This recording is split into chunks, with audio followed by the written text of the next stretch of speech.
नमस्कार कक्षा 9वीं वाले छात्र, अपना संस्कृत का त्रैमासिक परीक्षा का पेपर देख लीजिएगा। यह हमारा बिल्कुल रियल वाला पेपर है, इसलिए आप सभी को इस पेपर को पूरा याद कर लेना है और आपको इस पेपर का फुल सॉल्यूशन इसी वीडियो में मिलने वाला है। तो इस पेपर का समय 3 घंटे का होने वाला है, पूर्णांक 75 अंक। तो इस पेपर का हमारा पहला क्वेश्चन दिया, उचित विकल्पम चित्वा लिखत। पहले प्रश्न में आप सभी को सही विकल्प का चयन करके लिखना होगा, जो आपकी परीक्षा में आने वाले 6 नंबर के। पहला देख लीजिएगा, बालकाया इत्यस्मिन् पदे का विभक्ति अस्ति। तो पहले में लिखना होगा द वाला चतुर्थी विभक्ति। दूसरा देख लीजिएगा, रामश्च इत्यस्मिन् पदे विभक्ति अस्ति। दूसरे में आपको करेक्ट आंसर लिखना होगा द वाला षष्ठी विभक्ति। तीसरा देख लीजिएगा, राज्ञे इत्यस्मिन् पदे विभक्ति अस्ति। तीसरे में करेक्ट आंसर आपको लिखना होगा द वाला चतुर्थी विभक्ति। चौथा आपका दिया है अववत इत्यस्मिन् पदे लकारा अस्ति। तो अववत में कौन सा लकार है, ये आप सभी को बताकर लिखना है। तो चौथे में करेक्ट आंसर आपको लिखना होगा द वाला लंग लकारा। पांचवा आपका दिया है फलात इत्यस्मिन् पदे का विभक्ति अस्ति। तो फलात में कौन सी विभक्ति है, ये आपको लिखना होगा। तो पांचवें में करेक्ट आंसर आपको लिखना है ब वाला पंचमी विभक्ति। छठा आपका दिया है अधुलिखितेषु अवयव न अस्ति। तो अवयव कौन सा नहीं है, ये आप सभी को बताकर लिखना है। तो छठे में करेक्ट आंसर आपको लिखना होगा द वाला छात्रा। दूसरा प्रश्न देख लीजिएगा, जिसमें रिक्त स्थानों की पूर्ति करके लिखना है, जो आपकी परीक्षा में 6 नंबर के आने वाले हैं। जैसे कि हमारा पहला दिया है गच्छन्ति इत्यस्मिन् पदे का धातु अस्ति। तो पहले में लिखना होगा गम धातु। और दूसरा आपका दिया है पाश्यति इत्यस्मिन् पदे का लकारा अस्ति। तो दूसरे में लिखना होगा लिट लकारा। तीसरा आपका दिया है प्राचार्य इत्यस्मिन् पदे का उपसर्ग अस्ति। तो तीसरे में आपको लिखना होगा प्र उपसर्ग। और चौथा आपका दिया है पठित्वा इत्यस्मिन् पदे का प्रत्यय अस्ति। तो चौथे में लिखना होगा कृत्वा प्रत्यय। पांचवा आपका दिया है तुमोन प्रत्यय उदाहरणम अस्ति। तो पांचवें में लिखना होगा पठितुम। छठा आपका दिया है अधिकारा इत्यस्मिन् पदे का उपसर्ग अस्ति। तो अधिकार में कौन सा उपसर्ग है, ये आपको बताना होगा। तो इसमें लिखना है अधि।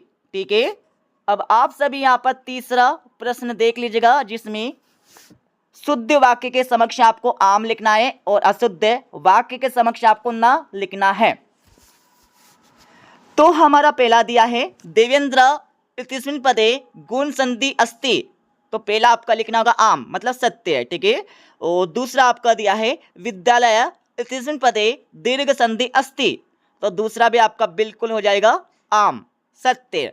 तीसरा आपका दिया है सज्जना पदस्य सत्य प्लस जना विच्छेद नास्ति। तो तीसरा आपका हो जाएगा यहाँ पर न, मतलब असत्य। और चौथा आपका दिया है पितरो समासस्य विग्रह माता च पिता च भवति। तो चौथा हो जाएगा आपका बिल्कुल आम, मतलब सत्य। पांचवा आपका दिया है अवयवी भाव समासस्य उदाहरणम यथाशक्ति नास्ति। तो पांचवा हो जाएगा आपका ना, मतलब असत्य। और छठा आपका दिया है पीताम्बरा, पीताम्बरा में बहुब्रीहि समास अस्ति। तो बिल्कुल यहाँ पर हो जाएगा हमारा आम, मतलब सत्य। अब आप सभी यहाँ पर चौथा प्रश्न देख लीजिएगा, जिसमें सही जोड़ी का मिलान करके लिखना होगा। तो सही जोड़ी का मिलान कर लीजिएगा। आम्रम में आपको लिखना होगा रसाला, पहुना में आपको लिखना होगा पो प्लस अना, मन प्लस हरा में आपको लिखना होगा मनोहरा, च प्लस एकाकिनी, तो इसमें आपको लिखना होगा चेकाकिनी। और पीताम्बरा में लिखना होगा पीतम अंबर यशसा, प्राचीनम में लिखना होगा आपको नवीनम। तो इस प्रकार से सही जोड़ी का मिलान हो जाएगा। पांचवा प्रश्न देख लीजिएगा, जिसमें एक पद में आपको उत्तर देने होंगे, जो आपकी परीक्षा में 6 नंबर के आने वाले हैं। तो आपका पहला दिया है सरसा रसला कदा लशंती। तो पहले में आप सभी को लिखना होगा वसंते, वसंते आपको पहले का उत्तर लिखना है। दूसरा देख लीजिएगा शून्य का कान अक्खादत, तो दूसरे में लिखना होगा आपको टंडुलान, ये आपको लिखना होगा दूसरे का आंसर। और तीसरा देख लीजिएगा, कुंभकारा घटान किमर्थ रचयति, तो तीसरे में लिखना होगा जीव को हेतु, जीव को हेतु आपको लिखना होगा। और चौथा आपका दिया है कुत्र दरिद्रता ना भवेत, तो चौथे में आप सभी को लिखना होगा, लिख लीजिएगा, इसमें आपको लिखना प्रिय वाक्य पदाने, ये आपको लिखना होगा चौथे का उत्तर। और पांचवा आपका दिया है कवि का वादयंतुम वाणी पार्थयति, तो पांचवें में आप सभी को लिखना होगा वी नाम आपको पांचवी का उत्तर लगाना है। छठा आपका दिया है तूला किदृश आसित, तो छठे में आप सभी को लिखना होगा लोहा घटिता, ये आपको लिखना होगा यहाँ पर छठे का आंसर। अब आप सभी 2-2, 3-3 एवं 4-4 नंबर के प्रश्न देख लीजिएगा, और हाँ, इन सभी के उत्तर आपको मिल जाएंगे इस वीडियो के लास्ट में। तो आपका छठा दिया है, ठीक है, जो आपकी परीक्षा में आने वाला 2 नंबर का। सातवां प्रश्न भी आपकी परीक्षा में आने वाला 2 नंबर का, ठीक है, पढ़ लीजिएगा। और आठवां प्रश्न आपका दिया, 8वीं के बाद आपका 9वां और 10वां प्रश्न यहाँ पर दिया है। 10वीं के बाद आप सभी यहाँ पर 11वां प्रश्न देख लीजिएगा,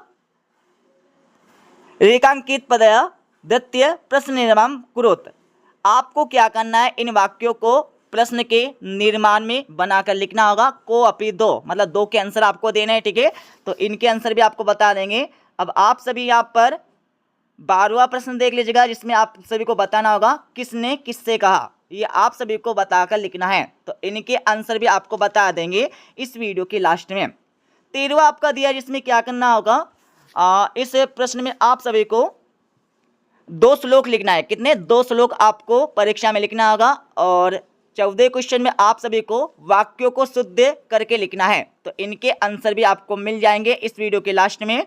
और 15वें प्रश्न में आप सभी को इन वाक्यों को घटनाक्रम के अनुसार सही क्रम में जमा कर लिखना है, तो इनके आंसर भी आपको मिल जाएंगे इस वीडियो के लास्ट में। और 16वें प्रश्न में आप सभी को वाक्यों को परिवर्तन करके लिखना है, ठीक है। और 17वें प्रश्न में आप सभी को क्या करना है, तो 17वें प्रश्न में आप सभी को रिक्त स्थानों की पूर्ति करना है। तो देख लीजिएगा, पहले में आपको लिखना होगा धर्म यात्रा, ठीक है, पहले में आपको धर्म यात्रा यहाँ पर लिखना होगा। और दूसरे में आपको लिखना होगा ग्रह व्यवस्थाएं, ये आपको दूसरे में लिखना होगा यहाँ पर। और तीसरा आपका दिया, तीसरे में लिखना होगा आपको मंगल कामनाएं, ये आपको तीसरे में लिखना होगा।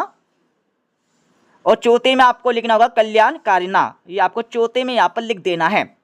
और 18वां प्रश्न देख लीजिएगा, जिसमें आप सभी को गद्यांश दिया, गद्यांश को पढ़ना होगा। गद्यांश को पढ़ने के बाद इसके नीचे आपको 3 क्वेश्चन दिए, तो तीनों के आंसर, तीनों के उत्तर आपको परीक्षा में इसी गद्यांश से छाट कर लिखना है, जिससे 3 नंबर यहाँ से फ्री के कंप्लीट हो जाएंगे। तो इनके आंसर भी आपको अच्छे से बता देंगे इस वीडियो के लास्ट में।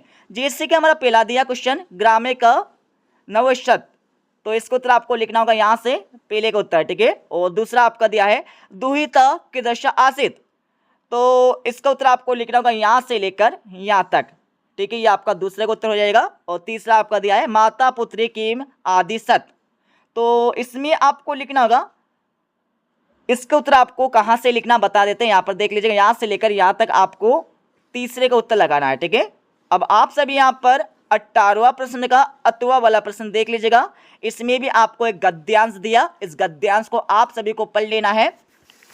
इसको पढ़ने के बाद इसके नीचे आपको 3 क्वेश्चन दिए हैं, तीनों के आंसर आपको परीक्षा में इसी गद्यांश से छाट कर लिखना है। जैसे कि आपका पहला दिया, पहले का उत्तर आपको लिखना होगा यहाँ से लेकर यहाँ तक, ठीक है। और दूसरा आपका दिया, दूसरे का आंसर आपको लिखना होगा यहाँ तक, और तीसरे का आंसर आपको लिखना होगा यहाँ तक, ठीक है।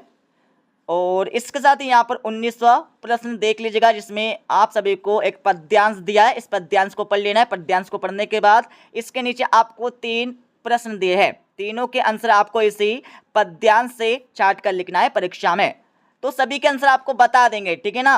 इसके साथ ही यहाँ पर 20वां प्रश्न देख लीजिएगा। इसमें आप सभी को एक नाट्यांश दिया है जो आपकी परीक्षा में आने वाला 3 नंबर का। तो इस नाट्यांश को पढ़ लीजिएगा। पढ़ने के बाद इसके नीचे आपको 3 प्रश्न दिए हैं, तीनों के आंसर आपको इसी नाट्यांश से छाट कर लिखना है परीक्षा में। और इसके साथ ही यहाँ पर अतुवा वाला प्रश्न देख लीजिएगा। इसमें भी आपको एक नाट्यांश दिया, तो इनके आंसर भी आपको यही से छाट कर लिखना है। 21वें प्रश्न में आप सभी को अवकाश का प्रार्थना पत्र लिखना होगा और इसके 8वें वाले प्रश्न में आप सभी को पत्र लिखना है, मतलब प्रार्थना पत्र लिखना है। तो इनके आंसर भी आपको बता देंगे। और 22वें प्रश्न में आप सभी को एक अपठित गद्यांश दिया गया है। सबसे पहले आप सभी को इसको पढ़ लेना है। पढ़ने के बाद इसके नीचे आपको 4 प्रश्न दिए हैं। पहला प्रश्न आपका दिया जिसमें इस गद्यांश का शीर्षक आप सभी को बताकर लिखना है, ठीक है। और दूसरा प्रश्न आपका दिया, तीसरा और चौथा। तो इनके आंसर भी आपको बता देंगे इस वीडियो के लास्ट में। और 23वें प्रश्न में आप सभी को किसी एक विषय पर एक निबंध लिखना है, ठीक है। अब मैं इस पेपर का फुल सॉल्यूशन आप सभी को बता देता हूं। तो आप सभी इस पेपर का फुल सॉल्यूशन देख लीजिएगा। जैसे कि हमारा पहला प्रश्न पूछा गया था जिसमें सही विकल्प का चयन करके लिखना था, तो इनके आंसर आपको दिए गए हैं। और दूसरे प्रश्न का आंसर भी आपको यहाँ से मिल जाएगा जिसमें रिक्त स्थानों की पूर्ति करने के लिए बोला गया था। तीसरे प्रश्न का आंसर भी आपको यहाँ से मिल जाएगा जिसमें शुद्ध वाक्य के समक्ष आपको आम लिखना है और अशुद्ध वाक्य के समक्ष आपको ना लिखना है। और चौथे प्रश्न में आप सभी को सही जोड़ी का मिलान करने के लिए बोला गया था, तो इसका आंसर दिया गया है। और आप सभी देख लीजिएगा 5वें प्रश्न का आंसर जिसमें एक पद में उत्तर लिखना था, ठीक है। और इसके साथ ही आप सभी को 6ठे प्रश्न का आंसर यहाँ से मिल जाएगा। 6ठे के बाद आप सभी को 7वें प्रश्न का आंसर यहाँ पर दिया गया है। 7वीं का आपको 8वीं का आंसर यहाँ से मिल जाएगा, ठीक है। और 8वें प्रश्न का आंसर आपको यहाँ पर दिया गया है। और 9वें प्रश्न का आंसर आपको यहाँ से मिल जाएगा। 9वें के बाद आप सभी को 10वीं का आंसर यहाँ पर मिल जाएगा, ठीक है। 10वीं के बाद आप सभी को 11वें प्रश्न का आंसर यहाँ से मिल जाएगा। 11वीं के बाद आप सभी देख लीजिएगा 12वें प्रश्न का आंसर, ठीक है। ये हमारा 12वें प्रश्न का आंसर दिया है, पूरा देख लीजिएगा। 12वीं के बाद आप सभी को 13वें प्रश्न का आंसर यहाँ से मिल जाएगा जिसमें परीक्षा में श्लोक आपको लिखना है। और आप सभी 14वें प्रश्न का आंसर देख लीजिएगा। 14वें के बाद आगे हम चलने वाले, तो आप सभी को 15वें प्रश्न का आंसर यहाँ से मिल जाएगा जिसमें वाक्यों को घटनाक्रम के अनुसार सही क्रम में जमा कर लिखना है। 16वें प्रश्न का आंसर आपको यहाँ पर दिया है। 16वें के बाद आप सभी को 17वें प्रश्न का आंसर यहाँ पर दिया है, ठीक है। और 18वें का आंसर आपको यहाँ से मिल जाएगा। 18वें के बाद आगे हम चलने वाले, तो आप सभी को 18वें प्रश्न का 8वें का आंसर यहाँ से मिल जाएगा। इसके साथ ही आप सभी देख लीजिएगा 19वें प्रश्न का आंसर, ठीक है। 19वें के बाद आप सभी को 20वें प्रश्न का आंसर यहाँ से मिल जाएगा। और 20वें का आपको 8वें का आंसर भी यहाँ पर दिया गया है। और आप सभी देख लीजिएगा 21वें प्रश्न का आंसर। तो ये हमारा 21वें प्रश्न का आंसर हो जाएगा जिसमें आप सभी को प्रार्थना पत्र लिखना होगा अवकाश का। और आप सभी को यहाँ पर 22वें प्रश्न का आंसर मिल जाएगा, ठीक है, जिसमें एक अपठित गद्यांश पूछा गया था जिनके आंसर आपको देने थे, तो इनके आंसर आपको दिए। और आप सभी को यहाँ पर 23वें प्रश्न का आंसर मिल जाएगा जिसमें महाकवि कालिदास का एक निबंध आपको लिखना होगा, ठीक है। तो इस प्रकार से हमने इस पेपर का फुल सॉल्यूशन बता दिया है, ठीक है। मिलते अगले वीडियो में।